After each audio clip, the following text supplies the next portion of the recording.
cette fois-ci entre la coalition politique Lamuka et les Fonds communs pour les Congos, sous la bénédiction de l'Église. Et si tel est le cas, est-ce la ligne de miel dira-t-elle ou finira-t-elle comme le mariage FCC cache de tristes mémoires des forces sociales et politiques? Pour quelle vision? Pour quel objectif? Messieurs et dames, toutes ces questions trouveront des réponses avec Maître Blanchard Mongomba, qui est le secrétaire général de Nouvel Élan, mais aussi les porte-paroles d'Adolphe Mouzito, le leader de la voiture.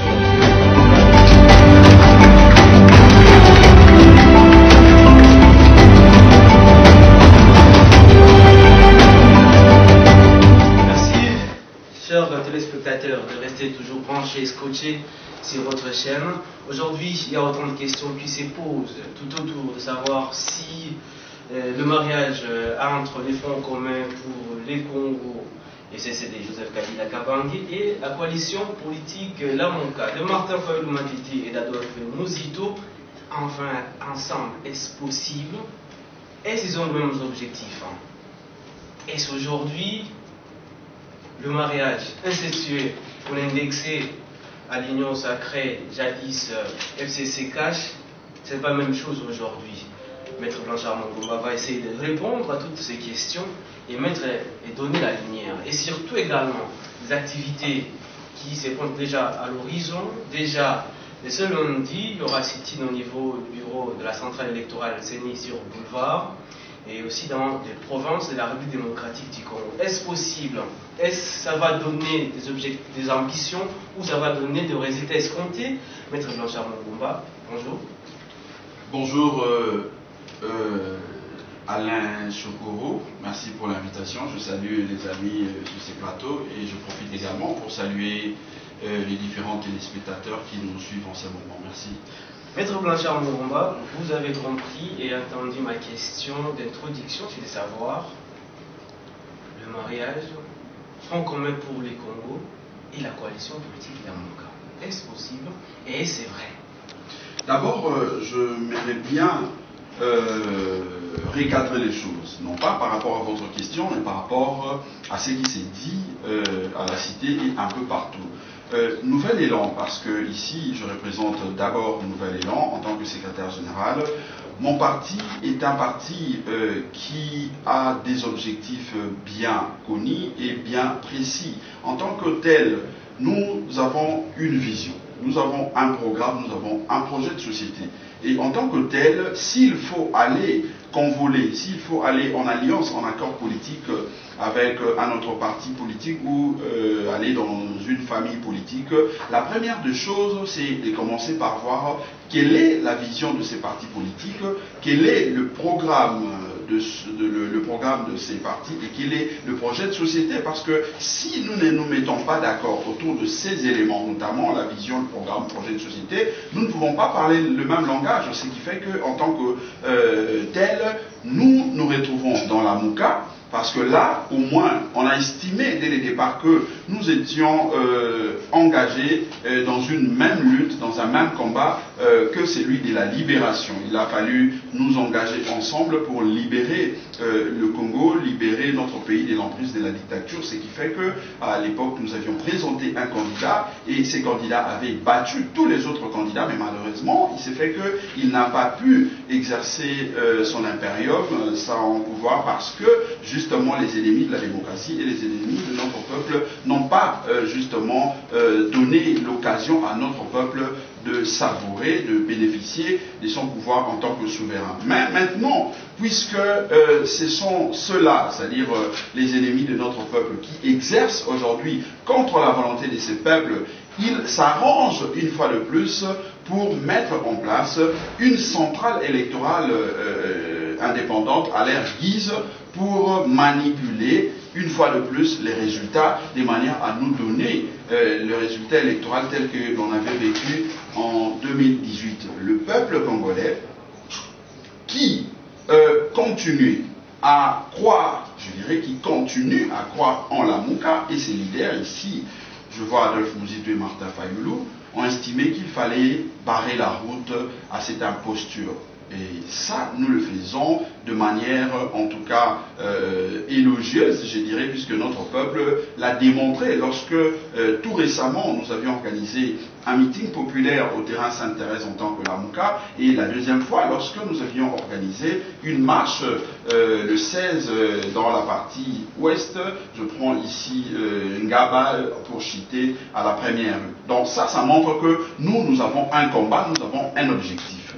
Mais maintenant, puisque dans ces combats, le peuple s'y retrouve et le peuple se reconnaît dans ce que nous faisons, ça a emballé pratiquement toute la population, toutes les couches, je dirais, parce que ici, dans le cadre de votre question, nous nous sommes retrouvés avec, sur invitation bien sûr, bien évidemment, de père de l'Église, nous nous sommes retrouvés là-bas, avec notamment les mouvements citoyens, les églises, puisque il y a eu le Minapro, qui est un mouvement laïque de protestants, et les CalCC, qui est un mouvement laïque de catholiques. Nous nous sommes retrouvés pour qu'ensemble, cette fois-là, non pas comme les politiques, parce que il n'y a pas que les politiques qui sont dans ces fronts, mais nous nous sommes retrouvés avec les mouvements citoyens et autres.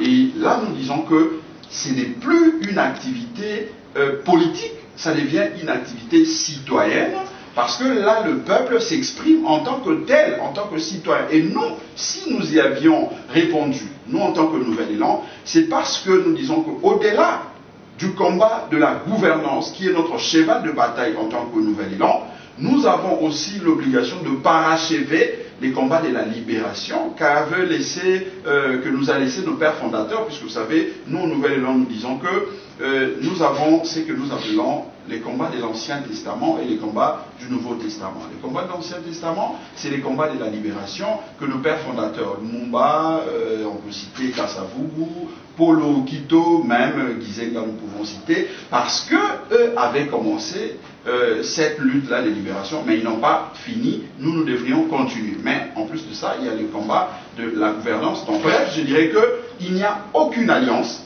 entre Nouvel Élan, mon parti politique, et par exemple le FCC. Parce que si on disait, ou si on veut nous dire qu'on est en alliance avec le FCC, ben j'aimerais qu'on nous dise aussi qu'on est en alliance avec l'Église catholique. J'aimerais qu'on nous dise qu'on est en alliance avec... Alors maintenant, comment on peut définir les forces spéciales politiques?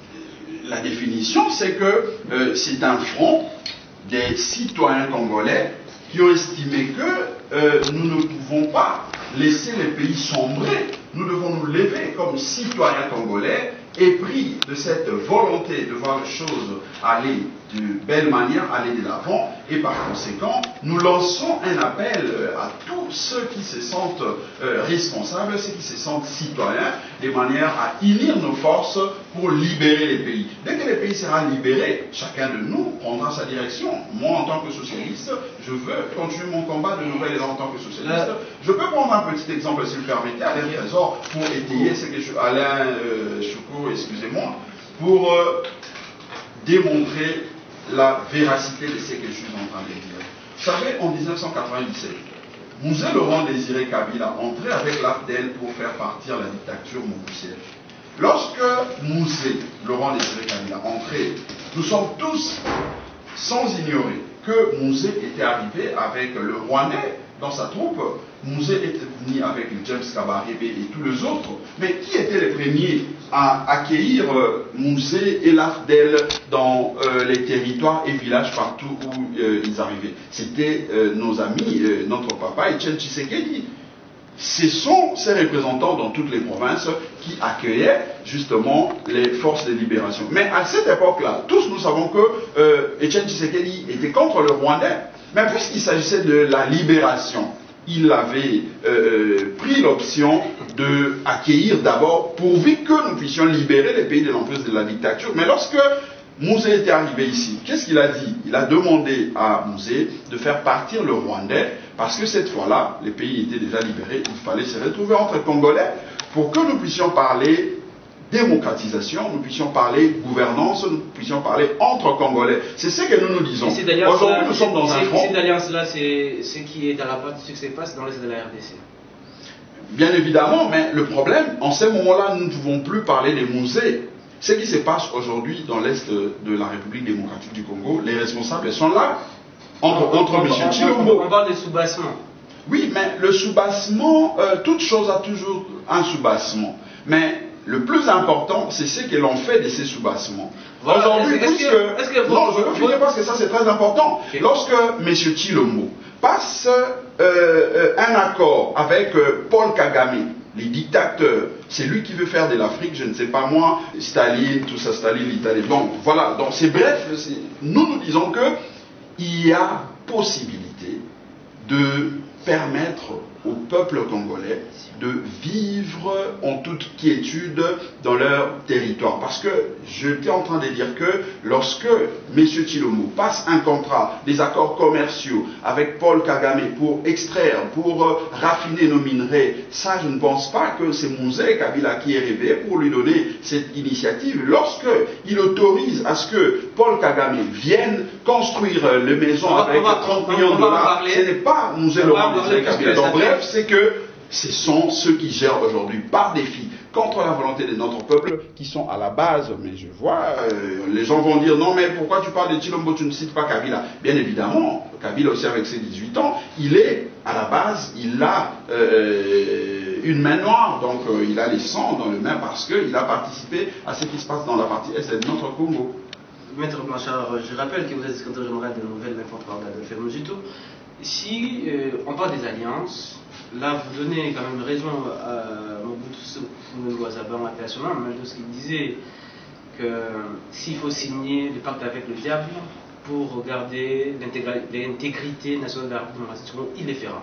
C'est-à-dire aujourd'hui également, vous, la MONCA, Nouvel Élan, qui est parti de la coalition politique de la MONCA, vous êtes également disponible et prêt à s'associer à n'importe qui, surtout pour chercher à faire déboulonner Félix Antoine Tshisekedi Tshilombo. Chers amis, nous ne nous sommes pas associés avec qui que ce soit.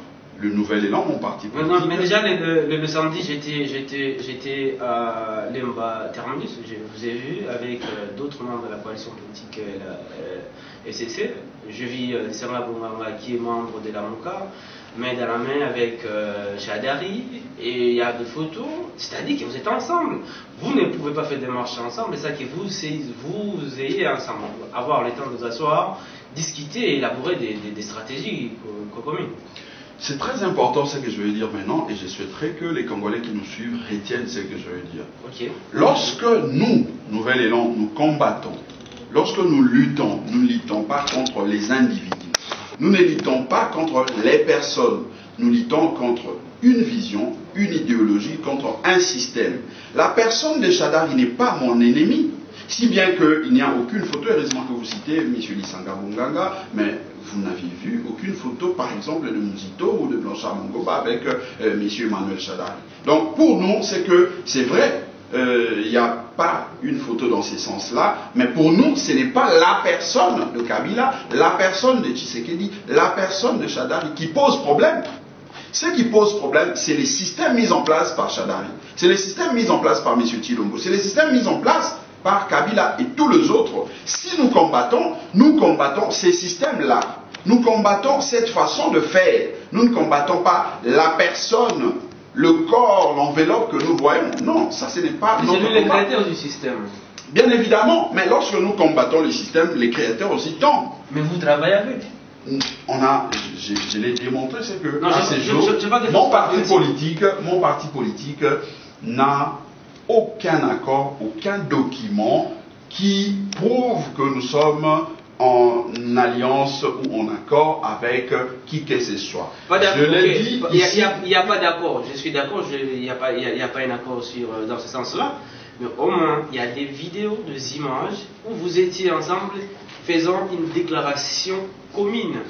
J'ai vu M. Blanchard vous lever en train de vous présenter de Voskitoko, de Lessidé, Félix Kabange Numbi, le représentant du Front commun pour les Congo, et les autres. C'est-à-dire que vous travaillez ensemble, en acceptant déjà de faire une déclaration commune. Non, je crois que nous ne devons pas faire l'amalgame, nous devons faire le distinguo entre ce que nous pouvons considérer comme une action citoyenne et une action politique. Okay. Nous, moi personnellement, je représentais mon parti politique Le Nouvel Élan dans ce que nous appelons aujourd'hui le front social et politique en tant que citoyen. Parce que, au-delà du fait que nous retrouvons dans nos partis politiques et que par conséquent nous menons des actions politiques, nous sommes tout d'abord citoyens congolais. Partout où nous allons être appelés, il y aura un appel pour que nous puissions agir en tant que citoyens de manière à sauver la République de l'emprise de la dictature notamment. Nous n'allons pas hésiter d'apporter notre concours justement pour sortir notre pays de la dictature. C'est ce que nous avions fait. Là, c'est en tant que citoyens. Nous avions agi et nous agissons parce que le 22, nous serons devant le siège de la centrale électorale de manière symbolique pour en tout cas empêcher l'imposition ou l'instauration de la dictature partant de la loi organique de la CENI. Donc nous étions là, non pas comme parti politique. La preuve, c'est que les documents que nous avions signés, si vous lisez les termes de référence, vous comprendrez que c'est une initiative de père de l'Église qui est portée par le Milapro, qui est une structure des laïcs protestants, et le CALCC qui est une structure des laïcs catholiques. Et partant de cette dynamique, nous nous sommes présentés pour apporter notre concours de manière à libérer les pays de l'emprise de la dictature. Là, nous n'étions pas allés pour débattre entre Lamouka et FCC. Nouvel Élan et FCC. Non, pas du tout. Ça, c'est la différence. Mais maintenant, la différence entre action politique et l'action citoyenne que je viens de définir, c'est quoi? C'est que l'action politique, c'est que c'est un parti politique. Partant de son idéologie, partant de sa vision, son programme et son projet de société, qui agit en tant que tel, parce que l'objectif final dans l'action, c'est la conquête du pouvoir. Mais dans ce que nous faisons avec, dans le cadre du front social, le front social et politique, ce n'est pas pour conquérir le pouvoir, c'est pour libérer les pays, c'est pour chasser la dictature, chasser en tout cas cette manière de faire qui caporalise toute une centrale électorale. C'est simplement ça. Dès qu'on finit, chaque parti politique ira continuer son combat de gouvernance, de conquête de pouvoir et tant d'autres. Maître Blanchard, moi je représente la population, je vais vous poser la question que la population se pose. Vous allez faire des actions sociales pour permettre de dépolitiser la centrale électorale. On est d'accord. Et vous le ferez, bien évidemment, avec les fonds communs pour les Congos. Là, au moins, on est d'accord. Maintenant, la question se pose. Comment vous voulez faire des démarches avec les gens? Je parle du fonds commun pour les Congos, parce qu'ils étaient parmi les députés qui ont voté pour cette loi organique qui a permis aujourd'hui que Kadima soit investi là où il est. Est-ce que vous ne trouvez pas que vous faisiez des marches avec les gens qui ont porté Kadima là où il est aujourd'hui? Les propriétaires du système, ils vont combattre leur propre système? Et comment vous allez y arriver au moment où déjà les choses ont évolué jusqu'à leur prestation de serment? Je veux répondre à cette question à deux volets. La première partie de la réponse, je dirais que nous, en tant que Nouvel Élan, membres de la Mouka, nous sommes restés constants dans cette lutte de libération, et cette lutte de libération nous a amenés justement à faire une proposition, des propositions je dirais même, parce que nous avions proposé en tout cas la loi, une proposition de loi organique portant organisation et fonctionnement de la Commission électorale nationale indépendante. Nous avions proposé une loi électorale, nous avions même proposé les calendriers électoraux pour montrer que dans notre démarche, dans tout ce que nous faisons, nous n'avons pas pour objectif de retarder les élections. Nous devons avoir les élections dans le délai constitutionnel, c'est-à-dire 2023. Ça, c'est notre combat, on est resté constant. Si vous lisez le communiqué conjoint que nous avions signé ensemble avec toutes les forces qui avaient répondu à l'appel des pères de l'Église, vous remarquerez que parmi les revendications, nous parlons de la dépolitisation de la CENI. C'est d'ailleurs ça qui est le leitmotiv de cette lutte, de ces combats que nous menons ensemble avec, dans le cadre de ces fronts sociaux et politiques. Donc nous sommes restés constants, mais on a vu que les autres ont rejoint cette dynamique, cette logique de la dépolitisation, ce qui n'est pas mauvais, ce qui est une bonne chose, parce qu'on ne peut pas rester constant si on sent que les autres sont dans la bonne direction. Je suis d'accord avec vous. Là, je prends la deuxième partie de ma réponse, c'est que nous devons parler les mêmes langages. Nous devons nous mettre d'accord sur ce que nous revendiquons, sur ce que nous voulons. Parce que, je l'ai dit ici, c'est que nous sommes restés constants. Nous n'avions pas participé au vote de cette loi qui porte des griefs, la loi que nous nous décrions, la loi organique. Mais c'est vrai, ça nous devons le dire, nous ne devons pas avoir honte de le dire, c'est que nos amis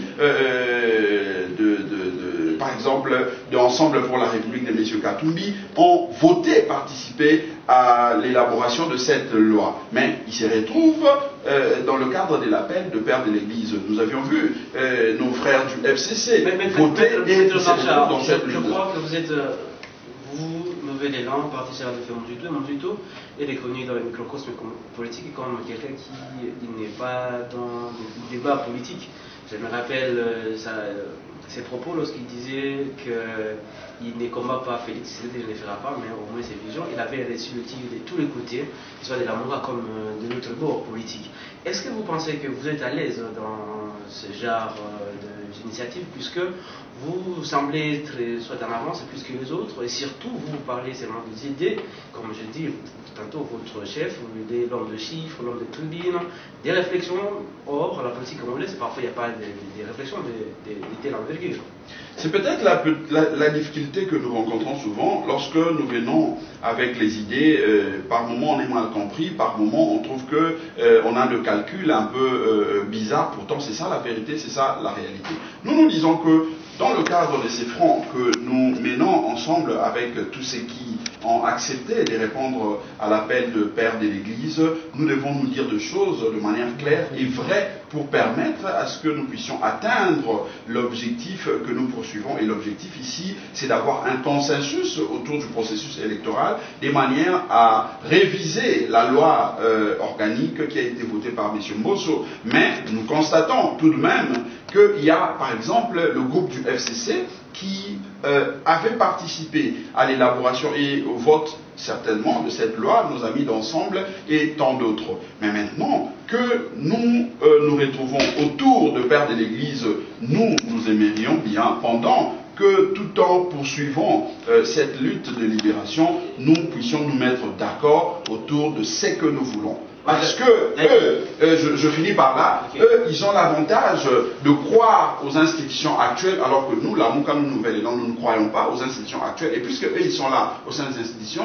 ce qu'ils doivent faire, par exemple, c'est de rentrer au niveau du Parlement pour faire, en tout cas, une proposition, prendre la proposition que nous avons pour aller faire passer ça au niveau de manière à réviser cette loi pour corriger les imperfections qui se trouvent dans cette loi. Donc, nous devons parler les mêmes langages, ça je suis d'accord avec vous. Parlons-en, puisque Adolphe Montuto avait tweeté il y a des jours où il parle de cette proposition d'avoir une vision commune. Mais est-ce que vous croyez que vous allez y arriver? Parce que déjà dans le tweet, il y a des membres de l'UFCC qui n'arrivent pas à discerner la réflexion des Nouvel Élan ou des Mouzito. Non, mais moi je pense que ça c'est le bon sens. Ce n'est pas une question de Mouzito, ce n'est pas une question de Nouvel Élan, c'est le bon sens. Le bon sens voudrait que lorsque vous voulez cheminer ensemble, vous puissiez avoir une même vision, une même lecture, une même compréhension de la chose. Et nous disons que la compréhension de cette lutte n'est pas le fait que M. Kadima est à la tête de la CENI. M. Kadima n'est que la conséquence de la loi qui porte grief, la loi qui est mauvaise pour nous, et que par conséquent, nous devons lutter pour faire réviser cette loi, de manière à avoir une loi qui permettra à ce que la CENI soit composée exclusivement des acteurs de la société civile. Alors on peut déduire que maintenant là, les forces sociales politiques, pour l'instant, vous n'avez pas une même vision ou mêmes objectifs. actuellement. Bon, moi je ne peux pas conclure aussi vite de cette manière-là. Il se peut qu'il y ait des repentirs actifs, comme on dit. Donc les gens peuvent se répandre. Ils disent non, ben voilà, on était pris dans la logique politique de voter une loi alors que sur le plan de la rationalité, la loi posait problème. Mais maintenant que nous nous retrouvons dans une dynamique où la réflexion est permise, nous pouvons nous départir de nos casquettes politiques pour rejoindre les camps de la raison. C'est possible. Mais maintenant, il est question que nous puissions nous retrouver dans ces cadres-là en train de débattre de cette question pour que nous puissions parler le même langage. Parce qu'il est vrai qu'à l'époque, nos amis du FCC, par exemple, eux, ils parlaient de l'indépendance de la CENI et considéraient que la dépolitisation était trop compliquée et qu'il ne fallait pas s'élancer à cette lutte-là. Il y a, par exemple, un autre groupe qui estimait que le problème, c'était Kadima. Le problème n'était pas la loi et qu'il fallait simplement se départir des Kadima et proposer une autre personne. Mais nous, la Mouka, nous sommes restés constants. Nouvel Élan faisant partie de la Mouka, nous estimions qu'il fallait justement se battre pour avoir une loi qui intègre le côté, en tout cas, apolitique de la CENI, pour permettre justement à notre peuple de vivre ce qu'il avait souhaité au niveau de Saint-Titi. Alors, une question directe. Si la loi en question n'est pas révisée, est-ce que, dans mon cas, le nouvel élan que vous représentez ici, iront aux élections? D'abord, ici, je parle en tant que nouvel élan, je confirme que le langage de boycott des élections pour nous n'existe pas. Donc, le nouvel élan, avec ou sans Kadima, vous ce n'est pas ce que je dis. Okay. Mais je précise que en 2023, le nouvel élan ira aux élections. Ça, il n'y a pas de débat, c'est clair. Mais avec ou sans Kadima? Pas du tout, c'est pas mon langage. Est-ce que l'histoire de 2018 ne va-t-elle pas se répéter en 2023, puisque vous parlez également pas de machine à voter, mais au finish, vous y étiez avec la machine à voter? Je crois que le peuple n'est plus deep. Notre peuple est vigilant, notre peuple est disposé à barrer la route à l'imposture, à la dictature. Avec quelle alternative à prendre si on mettait Kadima? Non, mais je crois que le problème n'est pas Kadima, une fois de plus, comme je suis en train de dire. Bon, si la CENI reste dépolitisée? Je crois que le peuple a plusieurs mécanismes qu'il n'a pas encore exploité, puisque là, ça me pousse à penser à la chanson de nos amis des MPR, Nini Tossalité. Alors, il y a quelque chose qui reste, article 64, Nani Tossalité Amoté. Donc, notre peuple est disposé à utiliser toutes les batteries que la Constitution lui donne pour pouvoir libérer les pays. Le téléchargement de cet article 64, ça a commencé avec le président de l'IDPS, je parle ici de l'ancien président Etienne Tshisekedi. Jusqu'à présent, on en parle toujours, mais on n'arrive pas toujours. Non, mais aussi l'article 64 que vous évoquez, il y a des alinéas, ligne 2, l'autre donne le pouvoir aux autorités de s'imposer s'il y a quelques membres ou belligérants qui comptent prendre le pouvoir par force. Non, mais est-ce que vous avez téléchargé quel alinéa? Ici, en face de vous, vous avez l'avantage d'avoir un juriste, en surcroît avocat, mais surtout un constitutionnaliste. Cet alinéa que vous évoquez fait recours aux autorités légitimes, autorité qui est reconnue par le peuple souverain. Mais lorsque vous n'êtes pas légitime, vous n'êtes pas reconnu par le peuple, on ne peut pas parler de vous comme autorité censée appliquer cette alinéa-là. De quel peuple on parle? Le peuple congolais. Puisqu'on parle déjà que le président Félix Tshisekedi a la majorité parlementaire. Non, mais quelle majorité? C'est qu'on sait que c'est les parlements qui représentent la population. Non, mais d'abord, commençons par définir quelle majorité parlementaire. Je sais qu'on ne va pas trouver une solution. La majorité.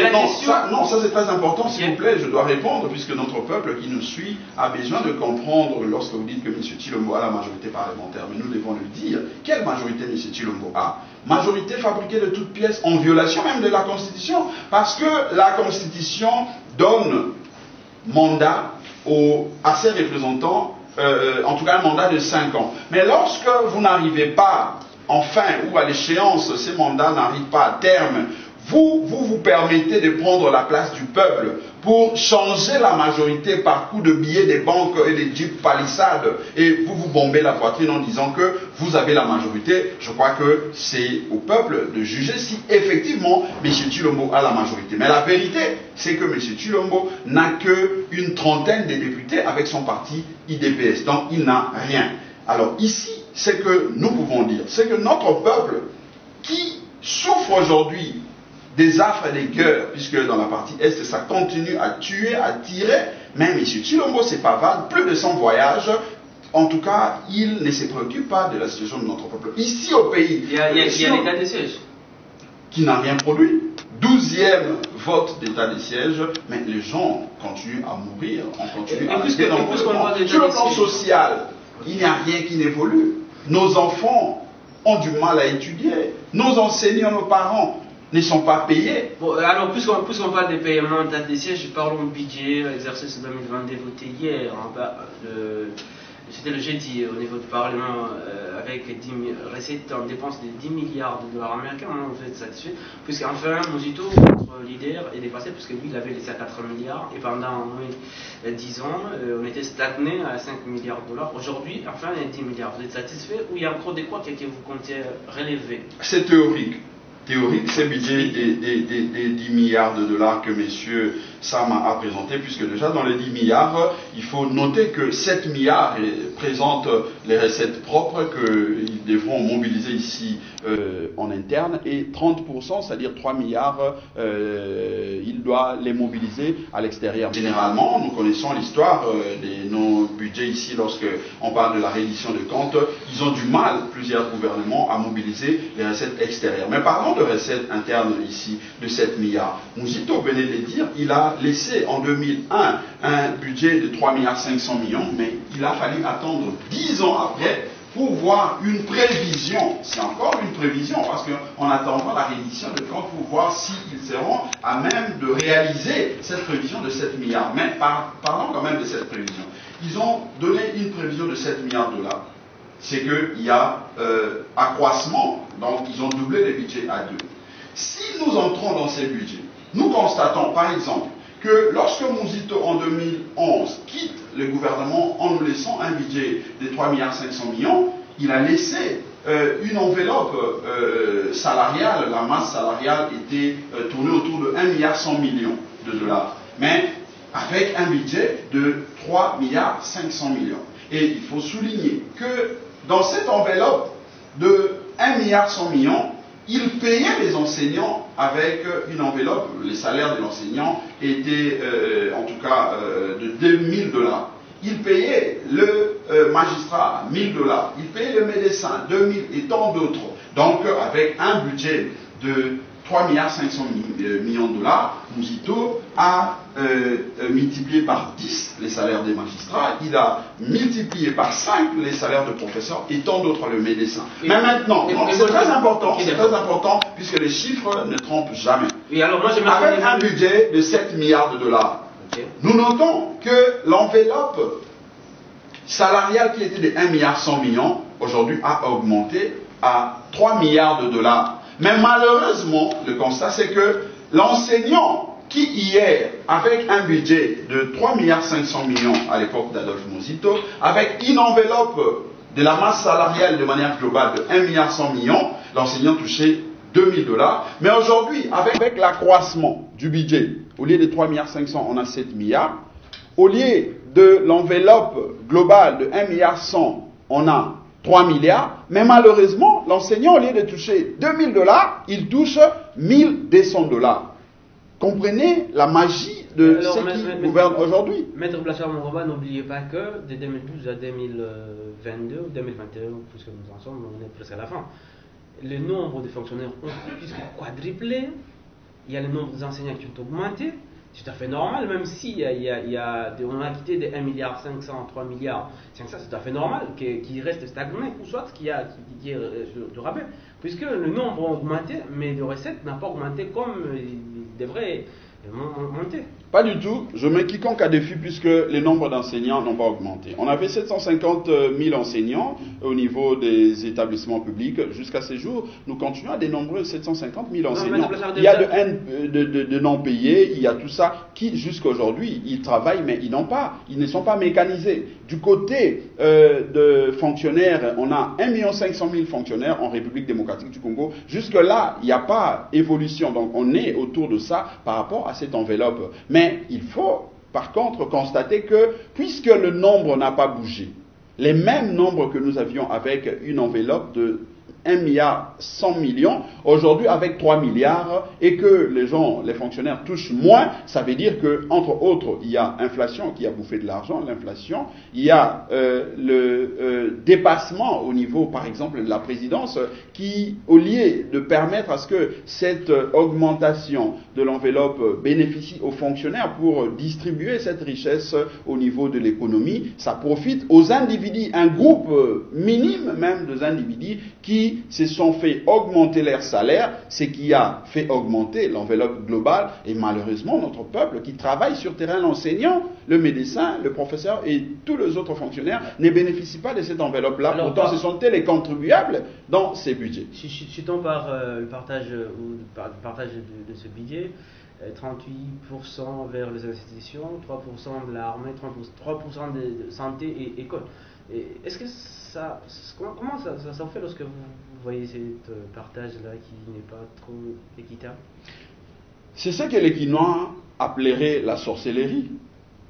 Parce que comment voulez-vous que ces Congolais qui travaillent dans le champ, ces Congolais qui travaillent, l'enseignant, qui travaillent dans des écoles, qui travaillent dans des hôpitaux, qui travaillent dans les parquets, cours et tribunaux et autres, ce sont eux qui créent la richesse. Ce sont eux qui amènent l'argent dans le trésor public, mais malheureusement, ils ne sont pas bénéficiaires de cette richesse. Ceux qui bénéficient de la richesse, ce sont ceux-là qui font du djalelo, du matin au soir, derrière leurs leaders pour applaudir et qu'ils ne travaillent pas. Ce sont eux qui sont rémunérés de manière onéreuse, de manière en tout cas à ne pas réfléchir, mais ceux qui travaillent, ceux qui produisent, ceux qui forment l'homme congolais, eux, ils sont abandonnés à leur triste sort. C'est ça, ce qui est malheureux. Voilà pourquoi nous disons, parce que je vois que vous êtes pressés par rapport au temps, nous appelons... Je suis d'accord avec vous, donc je profite pour dire que notre peuple, il est grand temps de comprendre que non seulement que ceux qui sont là aujourd'hui sont illégitimes, mais ils sont également, en tout cas, incompétents. Ils n'arrivent pas à tourner les méninges, tourner la tête pour produire ce que notre peuple pouvait attendre de mieux. Et alors, ici, nous profitons pour demander à notre peuple de prendre ces dispositions pour faire partir rapidement ces gens parce qu'ils n'ont aucune capacité, ils n'ont pas justement les capacités de pouvoir faire bouger les choses. Pourtant, le peuple voulait une alternance et malheureusement, ce qui se présente en face de nous, c'est tout autre chose que des alternatives voulues par le peuple. Cette population que vous êtes en train de parler n'a plus confiance à vous les politiques. Et surtout, vous qui êtes dans l'opposition. Aujourd'hui, les gens qui dirigent le pays, ce sont des opposants d'hier. Comme aujourd'hui, vous êtes aujourd'hui opposants. Ils disaient la même chose comme vous. Seulement, ils n'ont pas le même parcours que nous. Ils n'ont pas le même parcours que nous. Même parcours, merci. Alors, ils n'ont pas le même parcours que nous parce que nous savons que si vous prenez l'exemple de l'IDPS, parce que vous voulez parler de l'IDPS, nous savons, paix à son âme, Etienne Tshisekedi. Vous savez que pendant qu'il combattait Mobutu, combien de fois il s'est fait nommer Premier ministre du dictateur, alors qu'il appelait dictateur, il les combattait, mais il a accepté de se faire nommer plus d'une fois Premier ministre d'un dictateur. Voyez-vous l'essence de cette lutte. Mais lorsque nous continuons, nous voyons... 30 millions de dollars pour construire une villa à Goma par les Rwandais, ça vous énerve? Vous êtes d'accord puisqu'on n'a pas de moyens, on n'a pas de force pour le faire? C'est une insulte pour le peuple congolais. Et nous demandons au peuple congolais de s'insurger, de se lever, de barrer la route à ces projets qui n'a pour finalité que de concrétiser la balkanisation de notre pays. Comment pouvons-nous comprendre, cher Alain Choukourou, que le Grand Congo puisse manquer 30 millions de dollars pour se faire construire un village ou une cité. C'est inimaginable. Ce n'est pas 30 millions de dollars qui peut manquer. Pendant qu'on accepte que M. Kagame, les dictateurs, donnent les luxe de nous construire le projet avec 30 millions de dollars, mais on dilapide l'argent ici par de voyages et autres qui pouvaient justement servir à ces projets. On a vu, pour montrer que ce n'est pas seulement un problème de manque de moyens, mais c'est une vision qui consiste à concrétiser le projet de la balkanisation. On autorise à M.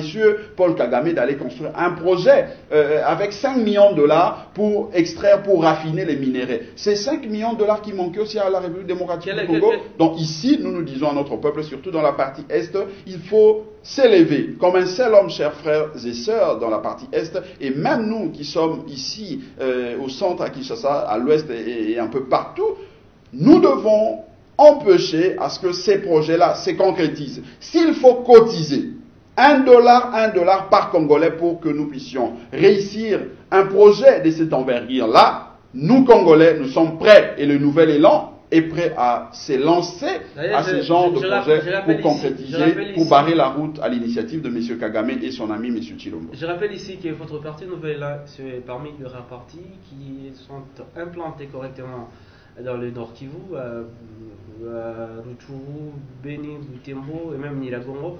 Qu'est-ce que vous avez fait comme une déclaration allant dans ce sens-là, et surtout par rapport à ces déclarations d'inviter la population? Mais vous avez dit non jusqu'à présent, et puis entre-temps les projets s'acheminent. D'abord, je commencerai par dire que le Nouvel Élan n'est pas seulement implanté réellement dans la partie Kivu. Seulement dans les Nord Kivu. Pas seulement. J'ai apporté un élément de plus pour dire que, tel que vous l'aviez remarqué dans la partie Est, c'est-à-dire dans le Kivu, c'est de la même façon que nous sommes à l'Équateur, dans le Kasaï, dans le Katanga, partout. Donc sur le 26, dans le 26 provinces de la République démocratique du Congo, le Nouvel Élan est réellement implanté. Et une précision, c'est que nous ne sommes pas seulement implantés en termes de militants qui existent avec carte des membres, mais nous, avec la magie de la cotisation, de nos différentes cotisations, achat des cartes et autres dons de nos militantes et militants, le Nouvel Élan s'est construit ses propres bâtiments pour loger les responsables de nos, en tout cas, partis au niveau de la base pour faire le travail de l'implantation.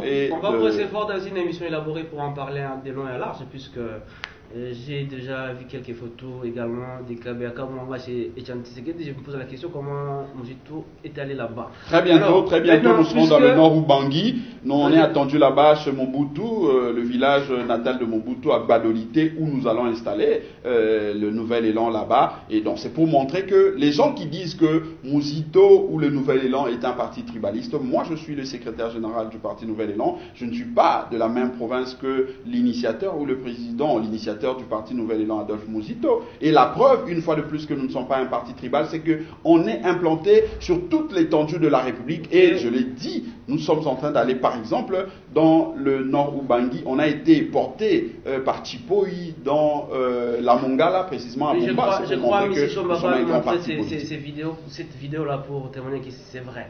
Alors, nous sommes à la fin de cette émission, M. Gédar. On ne peut pas laisser Maître Blanchard, mon ambassadeur général des Nouvelles, comme ça qui nous parle de ce sit-in de demain, puisque nous sommes déjà, l'émission passe dimanche, le sit-in de ce lundi.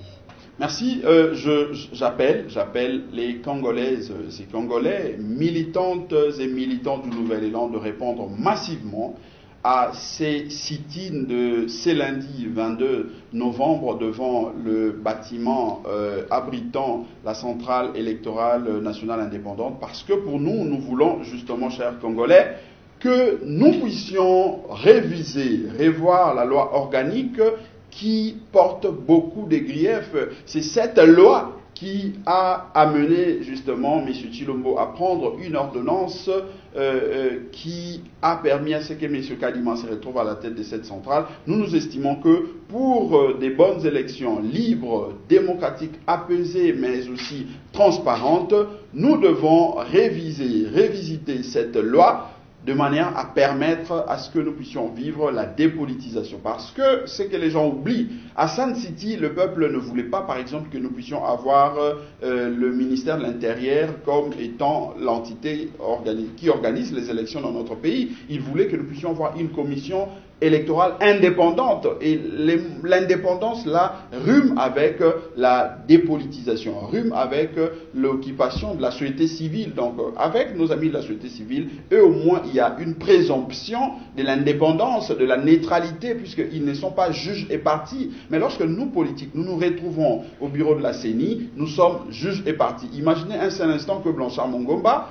je représente le Nouvel Élan, où je suis désigné à la CENI en tant que membre de Nouvel Élan. Qu'est-ce que je ferais? Ce serait protéger les intérêts de mon parti politique. C'est ce que nous ne voulons pas, parce que le PPR déférant autant, l'UDPS, les CID et tant d'autres, nous pensons que nous devons simplement laisser le contrôle de cette CENI aux acteurs de la société civile, parce qu'avec eux, au moins, il y a cette présomption de neutralité, d'indépendance. Ça permettra à ce que ceux qui vont gagner, gagnent réellement, ceux qui vont perdre, perdent réellement, et que la République aille de l'avant. Au lieu de rester parler de positionnement, nous allons nous mettre à parler du développement de notre pays, puisque nous avons autant de potentialités, nous devons le mettre en valeur. Merci beaucoup, puisque si tu continues à parler, je risque de prendre tous les temps, sinon vous les politiciens, lorsque vous commencez, vous n'avez pas toujours envie de laisser. Nous sommes presque à la fin de cette émission, M. Zédan. Je crois qu'on recevra une fois de plus Maître Blanchard Mongomba pour parler maintenant de l'implantation de Nouvel Élan dans les territoires des provinces de la République démocratique du Congo, surtout un parti qui n'a pas encore 3 ans ou 4 ans, mais déjà partout à travers la République, c'est-à-dire un parti, mais aussi une grande vision pour la République démocratique du Congo.